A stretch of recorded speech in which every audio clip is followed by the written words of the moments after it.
അള്ളാഹുവിന്റെ വിശുദ്ധമായ ഖുർആൻ പറയുന്നു, ഒരു ദിക്ർ ഞാൻ പറഞ്ഞു തരാം, ഇത് ഇന്നു മുതൽ അങ്ങ് പറയാൻ തുടങ്ങിക്കോ. ഈ പറയുന്ന ദിക്ർ നിങ്ങൾ പറഞ്ഞ അള്ളാഹു നിങ്ങൾക്ക് നൽകിയ നിഅമത്ത് മരിക്കുന്ന കാലം വരെ നിലനിർത്തി തരും. അള്ളാഹു ഭാഗ്യം തരുമാറാകട്ടെ. ഇന്ന് സൂറത്തുൽ കഹ്ഫ് ഓതിയില്ലേ? ആ സൂറത്തുൽ കഹ്ഫിനകത്ത് അള്ളാഹു 2 ചെറുപ്പക്കാരുടെ ചരിത്രം പറയുന്നുണ്ട്.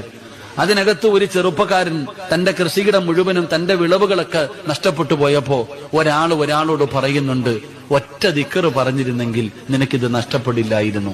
നിങ്ങൾ ഖുർആൻ എടുത്തു നോക്കിക്കോ. മാഷാ അല്ലാ പറഞ്ഞോ, മാഷാ അല്ലാ ലാ ഖുവത ഇല്ലാ ബില്ലാ.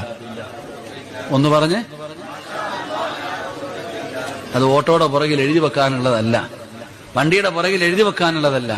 മാഷാ അല്ലാ ലാ ഖുവത ഇല്ലാ ബില്ലാ. വീട്ടിൽ കയറുമ്പോ പറയുന്നുണ്ടോ, വീട് നിലനിൽക്കും. കാറിൽ കയറുമ്പോ പറയുന്നുണ്ടോ, കാറ് നിലനിൽക്കും. കടയിൽ കയറുമ്പോ പറയുന്നുണ്ടോ, കട നിലനിൽക്കും. ജോലിക്ക് പോകുമ്പോ പറയുന്നുണ്ടോ, ജോലി നിലനിൽക്കും.